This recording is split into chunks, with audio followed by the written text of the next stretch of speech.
Bueno, y el presidente de Estados Unidos, Donald Trump, anunció la imposición de un nuevo arancel global del 10% para todos los países, luego de que la Corte Suprema anulara parcialmente las tarifas impulsadas por su administración. Esta nueva escalada comercial podría tener efectos en la economía global y en el comercio internacional. Sobre las implicancias de esta decisión conversamos con el analista internacional y economista de la Universidad de los Andes, Juan Naya. Juan, muchas gracias por acompañarnos en esta jornada. Pamela, por la invitación. Bueno, quería aprovechar tu presencia para preguntar por algo que es súper contingente en nuestro país y que tiene que ver con esta polémica a propósito de lo que ha pasado entre Chile y Estados Unidos por este cable de fibra óptica submarino que conecta Valparaíso con China, con Hong Kong específicamente. ¿Cuáles son las implicancias de esto? Bueno, esto es parte de la nueva realidad de seguridad hemisférica que estamos viendo a partir sobre todo de lo que ocurrió el 3 de enero. Recordemos que el 3 de enero Estados Unidos entra a Venezuela y básicamente dice, este es nuestro hemisferio y aquí tienen que acatar, los países del hemisferio tienen que acatar en cierto modo las necesidades de seguridad internacional que tiene Estados Unidos. Por lo tanto, esto pareciera ser un tema que ha venido tratando Estados Unidos con el gobierno de Chile desde hace varias semanas, desde hace varios meses, y decidieron actuar básicamente mandando una señal potente de decir, mira, este cable que todavía no se construye entre Valparaíso y Hong Kong no nos parece buena idea. Por lo tanto, pone en jaque la relación entre los dos países y es algo que definitivamente va a dar mucho que hablar en las próximas semanas y meses con este gobierno y con el que viene. Ese es el punto, porque claro, esto ocurrió en este gobierno, pero ya está prácticamente de salida, con una sanción que va a un ministro y como ha trascendido en su secretario y jefe de gabinete. Pero de aquí en adelante, y lo conversaba más temprano con Ignacio Walker, el ex canciller, ¿cómo se considera la autonomía y la independencia de un país en la toma de decisiones con esta señal que se está dando y que es algo que ya tiene que ver el próximo gobierno? Lamentablemente la realidad del hemisferio es que esa autonomía y la soberanía ya no es total como era antes. Y tenemos que adaptarnos, todos los países de América Latina tenemos que adaptarnos y decidir qué posición vamos a tomar con respecto a esto. Hay mucho en riesgo con esto, ¿no? Por ejemplo, Chile se arriesga a mayores sanciones comerciales, a mayores aranceles. En cierto modo, uno tiene que sopesar hasta qué punto es necesario este cable y hasta qué punto es necesario poner en riesgo una relación tan importante como es la relación entre Chile y Estados Unidos por un antojo que tiene otras alternativas. No es que Chile y China no tengan conexión de Internet y no es que haya otras alternativas. Por poner un ejemplo, la gran mayoría de los cables que unen Asia con Estados Unidos pasan a través de Japón y a través de las colonias norteamericanas como las Islas Marianas.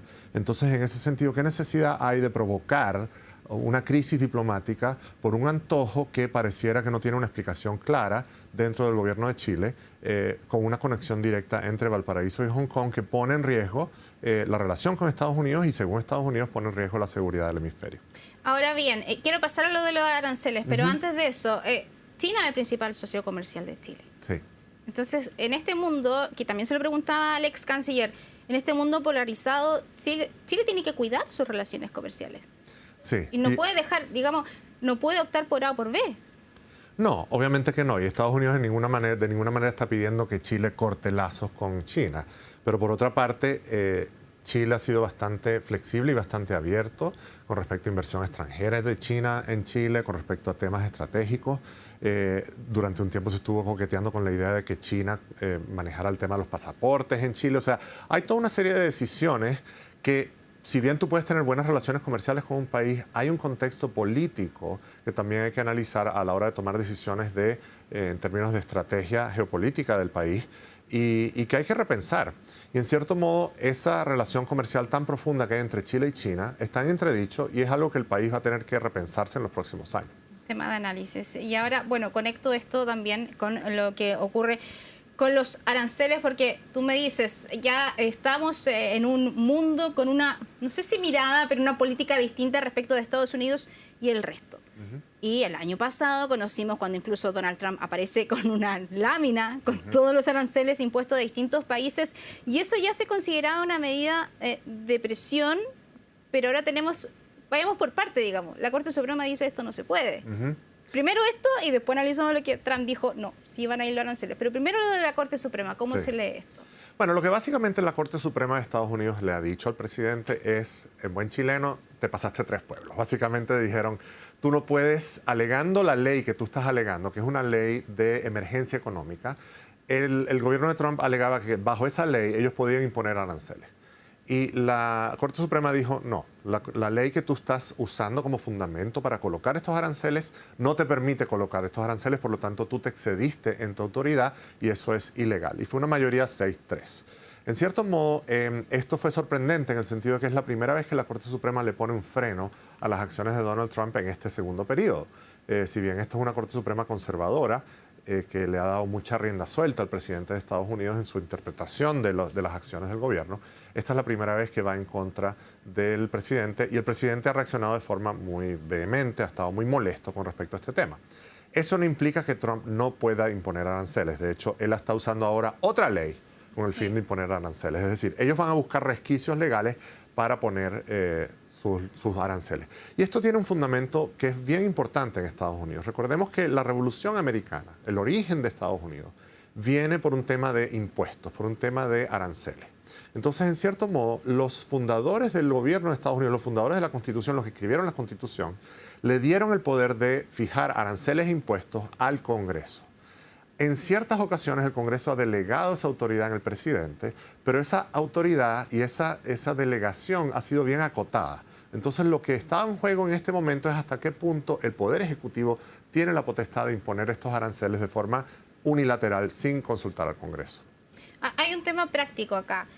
Con la decisión de la toma suprema, la Corte Suprema dice, como dices tú, te pasaste 3 pueblos, ok. Pero eso queda, entonces, los aranceles que ya impuso el año pasado, ¿quedan eliminados automáticamente o se puede dar que se junten los 2 aranceles?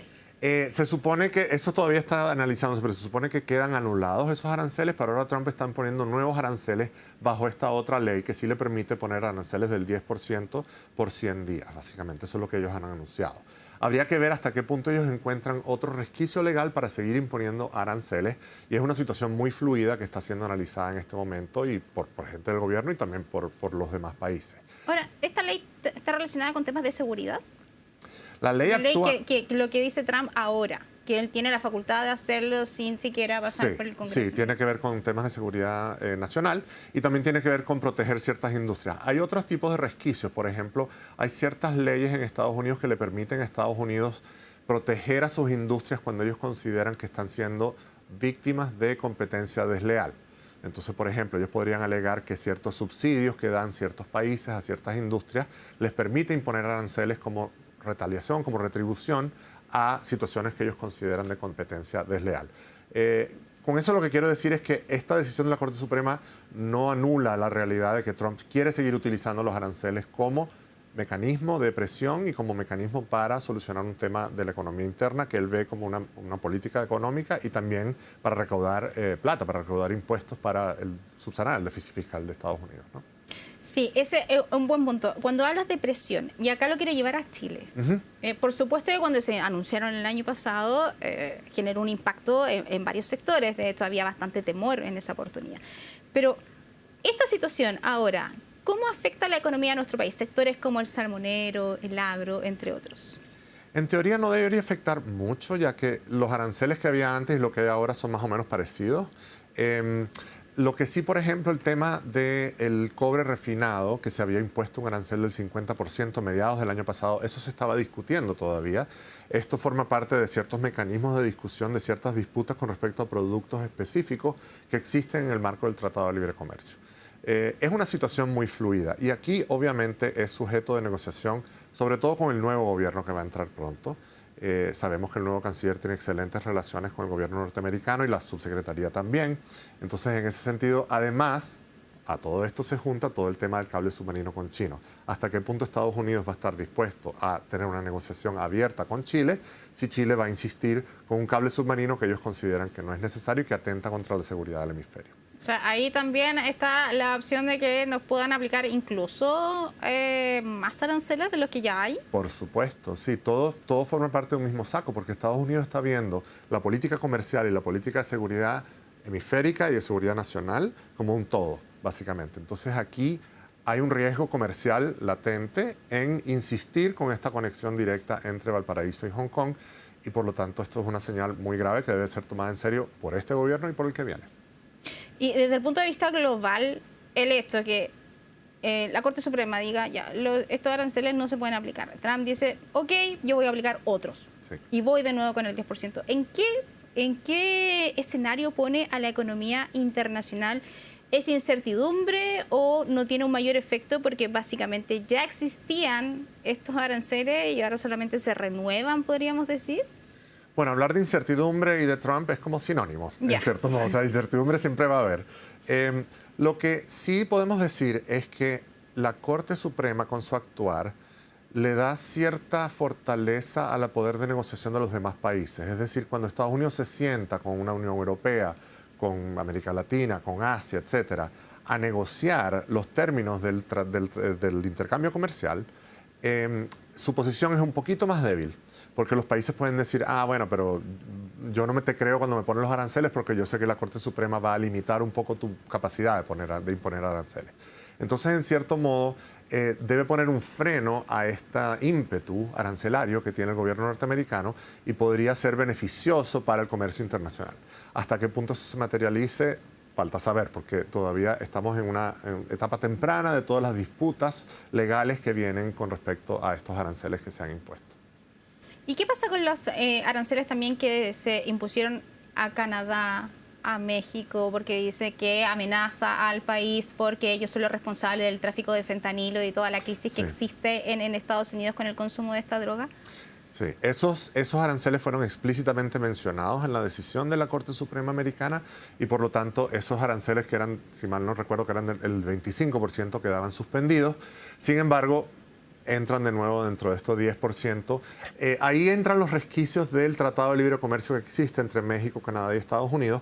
El gobierno canadiense sabiamente ha respondido diciendo, sentémonos a conversar, porque básicamente ellos entienden ahora que la mano del presidente Trump está un poquito debilitada debido a esta decisión y por lo tanto el gobierno canadiense dice, mira, es el momento de sentarnos a negociar como socios y como seres racionales y adultos que somos. Pero entonces, ¿el 25 quedaría anulado? Sí. Pero se aplicaría el 10. Se supone, sí. O sea, eso es lo que se entiende de las noticias que han salido. Entre comillas, no podríamos decir salen ganando, pero por lo menos tienen un porcentaje menor. Hay un cierto alivio, Claro. Y recordemos que este 10% que se anunció se supone que es por 100 días. Es decir, que después de 100 días no pueden renovarlo. Por lo tanto, hay una cierta situación más favorable al comercio internacional que la que había hace 2 días, definitivamente. Y eso en parte explica el enojo del presidente Trump ayer cuando habló acerca de esta decisión. Y fue bien ofensivo con los integrantes de la Corte Suprema, además. Bueno, pero eso estoy loco. dado el límite, dado las cosas que él ha dicho anteriormente, digamos, fue bastante diplomático para los estándares de él. Sin embargo, sí, estaba muy decepcionado sobre todo con los jueces que él había nombrado, que son 2, que fueron de los que fueron de la mayoría. Básicamente estaba bastante dolido y sentido con ellos y de hecho llegó a mencionar que a la larga ojalá que no asistan al discurso del Estado de la Unión que él va a dar la próxima semana. Ahora, bueno, esto, tú lo decías anteriormente, era una Corte Suprema que de alguna manera había dejado actuar a Donald Trump. Sí. Pero ahora punto, le sí. dijo no. Sí. ¿Qué cambió? Y con esto, ¿se siente un precedente de aquí en adelante? Bueno, hay un debate que, digamos, los juristas podrían complementar lo que yo estoy diciendo, pero hay un debate muy relevante que está sucediendo en Estados Unidos, que es hasta qué punto las agencias ejecutivas pueden interpretar las leyes para imponer sanciones o reglamentaciones muy, muy amplias para ciertas cosas muy esenciales. Te pongo un ejemplo. Las agencias de cuidado ambiental, las agencias de supervisión ambiental, ¿hasta qué punto las leyes, de la forma como están escritas por el Congreso, permiten que estas agencias de supervisión ambiental enacten políticas muy, muy amplias con respecto, por ejemplo, a temas como el control del cambio climático? Entonces, en ese sentido, es toda una discusión acerca de hasta qué punto el texto de una ley, en el texto de la ley, el Congreso americano está delegando en agencias, en partes del Poder Ejecutivo, funciones que de verdad le corresponden al Congreso y hasta qué punto eso es legal. Ese es el debate que está en este momento muy candente en todos los circuitos judiciales norteamericanos y como es un sistema que se basa en el common law, que se basa en la interpretación de las leyes muchas veces, es un tema que va a dar mucho que hablar y genera mucha incertidumbre, pero es la tradición legal que existe en Estados Unidos. Pero esto que acaba de ocurrir, tú lo mencionabas hace un ratito, que decías como que otro país de decir, ya, pero Trump me está diciendo esto, pero en realidad la justicia puede decir otra cosa después. ¿Lo deja él con menos margen ahora, como más debilitado? Un poco, levemente, sí. Sí, yo creo que sí, definitivamente no lo ayuda a la hora de sentarse a negociar. Lo debilita un poco. No lo deja sin armas, pero tienen que buscar más resquicios legales. El hecho de que ellos hayan optado por esta ley en particular como inicial, como puntapié inicial para los aranceles que impusieron, hace pensar que ellos consideraron que esta era la ley más, era la carta más sólida que ellos tenían, y esa carta se la han quitado. Por lo tanto, ahora los deja un poquito más debilitados y van a tener que buscar los resquicios legales. Sin mencionar el tema de que se vienen elecciones legislativas en Estados Unidos en noviembre, que podría perder la mayoría que tiene en el Congreso el gobierno de Trump, y por lo tanto eso lo deja aún más debilitado. Entonces, en cierto modo, su mano está menos fuerte que antes. Y ahora quería hablar de otro tema relacionado con la economía también de Estados Unidos, por supuesto, que tiene que ver con este Producto Interno Bruto de Estados Unidos, que registró una desaceleración en la última parte del año, digamos, en relación a la anterior. Sí. ¿Qué pasó? Porque de alguna manera el presidente Trump está culpando por el cierre del gobierno y una serie de cosas, pero lo cierto es los datos son los datos. Sí. Bueno, ciertamente hay una desaceleración potente de las compras del gobierno, y eso generó en parte la caída que vimos. También hay cierta falta de dinamismo en términos de contrataciones, hay mucha inversión que está ocurriendo en inteligencia artificial, y por lo tanto hay mucha incertidumbre con respecto a la economía americana. Sin embargo, dicho eso, mucha gente predijo que la economía americana iba a pegarse un frenazo el año pasado, que los aranceles iban a ser terribles para la economía norteamericana, y eso no ha sucedido. No se ha frenado el crecimiento de la economía norteamericana y no se ha disparado la inflación de la forma como se predijo, muchas personas predijeron. Por lo tanto, todavía esta hecatombe económica que se predecía con todos estos aranceles y con toda esta política económica errática aún no se materializa. ¿Y eso por qué no? Bueno, porque la economía norteamericana tiene una solidez que viene desde hace mucho tiempo, tiene una dinámica de inversión y de innovación y de creatividad que viene desde hace mucho tiempo. A todas estas, el gobierno norteamericano bajó los impuestos también, y eso generó un dinamismo en el consumo, en la inversión, y por lo tanto se sobrepuso a todo lo que venía ocurriendo con respecto a los aranceles. Muchos de los aranceles fueron absorbidos por los importadores, por lo tanto no se materializó esta hecatombe económica que muchas personas predijeron, por lo menos hasta ahora. Ahora, siempre apunta a responsables, porque nunca es responsabilidad del gobierno, obvio. ¿Qué gobierno va a decir que es responsabilidad propia? Pero sí habla de que acá hay una especie de como, no, él no utiliza la palabra complot, pero que sí hay una especie como de plan para poder afectar la administración, y por eso apunta directamente a lo que fueron estos 40 y tantos días de cierre de gobierno, no me acuerdo muy bien, pero por ahí, ¿cierto? Sí.